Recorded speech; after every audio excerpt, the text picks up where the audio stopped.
আমার কাজটা হচ্ছে যে দুর্যোগ ঘটে গেলে, কিন্তু আমরা এখানে কিছু ধারণা নেওয়ার চেষ্টা করেছি। আমার যতটুকু জানা রয়েছে, আমি এর আগেও সুনামগঞ্জ এসেছিলাম, যখন বিএনপি ক্ষমতায় ছিলেন, তখনও একবার এই ধরনের ঘটনা ঘটেছিল, তখন আমি এসেছিলাম। এখানে মোটা দাগে যেগুলো আলোচনা হয়েছে, আমি সে ব্যাপারে দুই একটি কথা বলবো। প্রথমে অভিযোগ হয়েছে যে তালিকা সঠিক হয়নি। আমি পরিষ্কারভাবে বলতে চাই, আমাদের যে হাই পাওয়ার টিম এটা এসেছেন, এটা কিন্তু মাননীয় প্রধানমন্ত্রীর নির্দেশে আমরা এসেছি। যেদিনে সুনামগঞ্জের এই অতিবৃষ্টির কারণে ফসল ডুবে যাচ্ছিল, উনি যে কত ব্যতিব্যস্ত হয়ে পড়েছিলেন সেটি আমরা তার সঙ্গে কথা বলে বুঝতে পেরেছি। উনি তাৎক্ষণিকভাবে অনেক নির্দেশনা আমাদেরকে দিয়েছেন। কেন দিয়েছেন? বর্তমান সরকার একটি জনগণের ম্যান্ডেট প্রাপ্ত সরকার। আমার মনে হয় যে সুনামগঞ্জে যারা আছেন তারা এই ধরনের দুর্যোগ ঘটলে এত বড় টিম এসে আপনাদের পাশে দাঁড়িয়েছে, এর নজির বোধহয় নেই।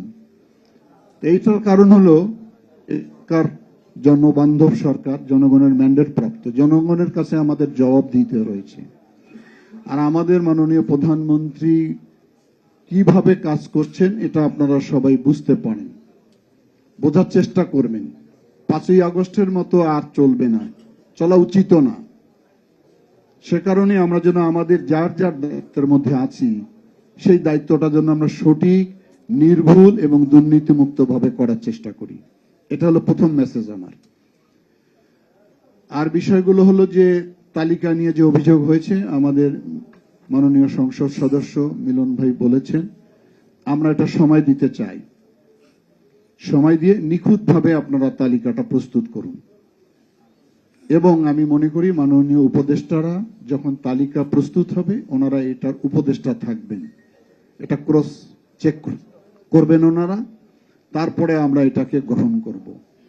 অবশ্যই ওনাদের সঙ্গে পরামর্শ করবেন।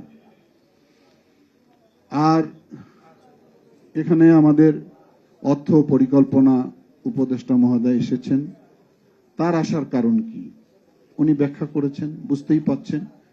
এটার একটি সুষ্ঠু পরিকল্পনা প্রয়োজন রয়েছে। প্রতি বছরেই এই ধরনের ঘটনা ঘটবে আর কৃষকরা ক্ষতিগ্রস্ত হবে, এটা তো কোনো অবস্থাতে মেনে নেওয়া যায় না। তো এই পরিকল্পনাটা স্বল্পমেয়াদী, মধ্যমেয়াদী, দীর্ঘমেয়াদী করতে হবে। অভিযোগ এসেছে পানি উন্নয়ন বোর্ডের বিরুদ্ধে যে সরকারের অর্থ অর্থাৎ জনগণের অর্থ এমন কিছু প্রকল্প বাস্তবায়ন করা হয় যেটা কার্যকরী নয়। কেন এটা হবে? এটা গবেষণা করে যাতে এমন কিছু আমরা করতে চাই যেটি দীর্ঘদিনের এই এলাকার মানুষের কষ্টের কারণ। কারণ আমি জানি সুনামগঞ্জ এক ফসলি অঞ্চল, শুধু বড় মৌসুমটা হয়, এটা দিয়ে সারা বছর চলে তারা। সেটা যাতে ক্ষতিগ্রস্ত না হয় এবং জনগণের টাকা যাতে আর এভাবে অপচয় করা না হয়, সেইভাবে আপনারা প্রকল্প তৈরি করার চেষ্টা করবেন। শুধুমাত্র ঠিকাদার পোষানোর জন্য আর কিছু এদিক ওদিক করানোর জন্য আর যেন ভবিষ্যতে কোনো প্রকল্প তৈরি করা না হয়। এখানে আমি মাননীয় অর্থ এবং পরিকল্পনা উপদেষ্টা মহোদয়কে বলবো যে ওনারা ওই ধরনের পরিকল্পনা যাতে এই হাওর অঞ্চলে দেন। আর কৃষির বিষয়ে আমাদের কৃষি মাননীয় মন্ত্রী বলেছেন, আমি আসার সময় অনেক কথা বলেছি, একসঙ্গে একই গাড়িতে এসেছি। আমি বলেছি যখন ধান ডুবে যায় তখন হারভেস্টার যেগুলো দেয়া হয় এগুলো কাটতে পারে না। আপনি বহির্দেশের সঙ্গে আলোচনা করেন পানির নিচ থেকে কিভাবে কাটা যায়, এরকম প্রযুক্তি নিশ্চয়ই আবিষ্কার করা সম্ভব বা কোথাও আছে হয়তো। আর এটা শুকানোর ব্যবস্থাটা তাৎক্ষণিকভাবে করতে হবে যাতে তারা না গজায়। আমাদের দেশীয় প্রযুক্তিও আছে, সেটা যদি আমরা ব্যবস্থা করতে পারি, কৃষককে যদি আমরা সাপোর্ট দিতে পারি, তাহলে হয়তো ওই বর্ষাকালও দেখা যাবে যখন 3 দিন 5 দিন 7 দিন রোদের দেখা পাচ্ছে না, ওই সময় কিন্তু কাটা ধানও গাছ গেজে যায়, তখন এটা তারা শুকনার ব্যবস্থাটা করতে পারে। এটি গেল আমাদের বিষয়গুলো। আপনারা সবাই জানেন যে বাংলাদেশ একটি দুর্যোগ প্রবণ দেশ। পৃথিবীর মধ্যে যে 9টি দেশ দুর্যোগের মধ্যে সবচেয়ে বেশি, তার মধ্যে বাংলাদেশ একটি। এটি ষড়ঋতুর দেশ। কোনো না কোনো দিন, মাসের তো দূরে না, কোনো না কোনো দিন কোথাও না কোনো দুর্যোগ ঘটে। মানব সৃষ্ট দুর্যোগ হয়, প্রাকৃতিক দুর্যোগ হয়, জলবায়ুর কারণে দুর্যোগ হয়, প্রতিটি ব্যাপারে আমরা মানুষের পাশে থাকি। আমার মন্ত্রণালয়টা হচ্ছে একটি মানবিক মন্ত্রণালয়, সবসময় আমরা পাশে থাকি। ঠিক মাননীয় প্রধানমন্ত্রী আমাদেরকে সেইভাবে নির্দেশনা দিয়েছেন যে এই ক্ষতিগ্রস্ত পরিবারের পাশে আপনাদের দাঁড়াতে হবে। আমরা একটা পরিকল্পনা নিয়েছি, ইতিমধ্যে গণমাধ্যমের মাধ্যমে জেনেছেন যে আগামী 3 মাস আমরা কিছু আর্থিক সহায়তা এবং কিছু খাদ্য সহায়তা দিব ওনাদের। তো সেখানে আমরা 3টি স্তর করতে বলেছি। যারা অতি ক্ষতিগ্রস্ত হয়েছে অতিমাত্রায় তাদের একটা তালিকা করবেন, যারা মাঝারি ধরনের ক্ষতিগ্রস্ত তাদের একটা তালিকা করবেন, যারা অল্প ক্ষতি তাদের একটা তালিকা করবেন। সাম্প্রতিক সময় আপনারা জানেন যে সারা বাংলাদেশে এই বজ্রপাতে প্রায় সময় মৃত্যুর কারণ হচ্ছে।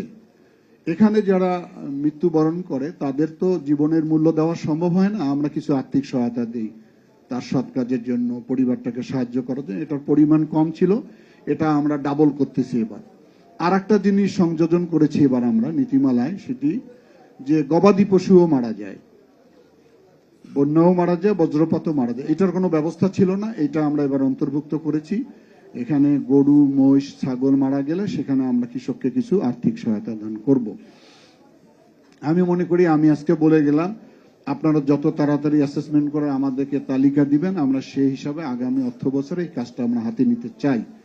তাহলে আমার মনে হয় যে এই যে বজ্রপাত যে মানুষ আজকে ভয়ভীত হয়ে পড়েছে, বিশেষ করে আপনাদের অঞ্চলে আর আমাদের উত্তর অঞ্চলে এটি ব্যাপকভাবে হয়, শিলাবৃষ্টি হয়, এটার থেকে তো আমাদের নিষ্কৃতি পাওয়ার কোনো উপায় নেই। তো গরিব মানুষের ঘর, টিনের চালা ফুটা হয়ে গেছে, অনেক ছবি এমপি সাহেবরা আমাদেরকে দিয়েছেন। আমরা ইতিমধ্যে ঢেউটিন, আমাদের যেহেতু আগের তত্ত্বাবধায়ক সরকার বা ইন্টারিম গভর্নমেন্ট তারা প্রকিউরমেন্ট করেন, এটা আমরা প্রকিউরমেন্ট করতে যাচ্ছি। আমরা জেলা প্রশাসকদেরকে কিছু টাকা দিয়ে দিব ইতিমধ্যে, কালকে আমরা বলেছি, সেটা দিয়ে ওনারা প্রকিউরমেন্ট করবেন।